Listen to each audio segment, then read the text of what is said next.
শ্রীমদ্ ভাগবতে বলা হলো ভগবানকে সন্তুষ্ট করা যায় অতি সহজে একজনের সেবা করার মাধ্যমে। তিনি কে? তিনি হলো শ্রী গুরুদেব। একবার হলো গুরুদেবের সেবা করার মাধ্যমে ভগবানকে অতি সহজে সন্তুষ্ট করা যায়। এখন কথা হলো গুরুদেবের সেবা মানে কি গো মা?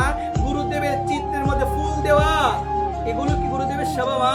গুরুদেবের সেবা মানে হলো গুরুদেবের কাছে যেতে হবে, সাক্ষাৎ গুরুদেবের সেবা করতে হবে। গুরুদেব যদি না থাকে তাহলে গুরুদেব যে কথাগুলো আমাকে বলেছেন সেই কথাগুলোই আমাকে পালন করতে হবে। কারণ গুরুদেব কিন্তু তার বাণীর মাধ্যমে, তার মন্ত্রের মাধ্যমে আমাদের মধ্যে সবসময় জীবিত থাকে। একবার গুরুদেব সবসময় জীবিত থাকবে আপনার মধ্যে। কিসের মাধ্যমে? যখন গুরুদেব কর্ণমূলে বীজ মন্ত্র দান করে, ওই বীজ মন্ত্রের মাধ্যমে গুরুদেব আপনার হৃদয়ে সবসময় জীবিত থাকবে। গুরু ব্রহ্মা গুরু বিষ্ণু গুরুদেব মহেশ্বর গুরুরেবং পরম ব্রহ্ম